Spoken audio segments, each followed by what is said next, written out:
আচমকাই একই দৃশ্য মধ্যপ্রদেশের উজ্জয়িনীর মহাকালেশ্বর মন্দিরে। এমনিতেই বৈশাখ মাসে এই মন্দিরে ভিড় বেশি থাকে, তার উপর সোমবার হওয়ায় শিব মন্দিরে ভিড় বেশি হয়। হঠাৎই মন্দিরের ছাদ থেকে গলগল করে কালো ধোঁয়া বেরোতে দেখা যায়। দাউ দাউ করে জ্বলতে থাকে ছাদের একটি ঘর। আগুন লাগায় আতঙ্কে দিশেহারা হয়ে পড়েন অনেক পুণ্যার্থী।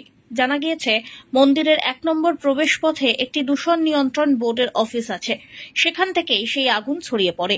প্রাথমিক তদন্তে অনুমান করা হচ্ছে, ইনভার্টারের ব্যাটারিতে বিস্ফোরণের কারণে আগুন লাগে। বিস্ফোরণের পর পাশেই একটি জেনারেটরেও আগুন লেগে যায়। গত বছরও উজ্জয়িনীর মহাকালেশ্বর মন্দিরে বিধ্বংসী আগুন লাগার ঘটনা ঘটেছিল। অগ্নিদগ্ধ হয়েছিলেন পূজারী সহ 13 জন।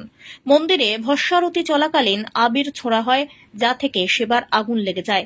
তবে এইবার এই ঘটনায় হতাহতের কোনো খবর পাওয়া যায়নি। নিরাপত্তার কারণে ভক্তদের প্রবেশ সাময়িকভাবে বন্ধ করে দেওয়া হলেও পরে আবার মন্দির খুলে দেওয়া হয়। সান্নাম জৈন নামে এক এক্স হ্যান্ডেলার এই ভিডিওটি পোস্ট করেছেন। এরপরে খবর ছড়িয়ে পড়ে। কিন্তু গতবারের ওই মারাত্মক দুর্ঘটনার পরেও এবার কেন কোনো বাড়তি সতর্কতা জারি করল না মন্দির কর্তৃপক্ষ? সেই প্রশ্নেরই উত্তর খুঁজছেন ভক্তরা। ব্যুরো রিপোর্ট, আজ বাংলা।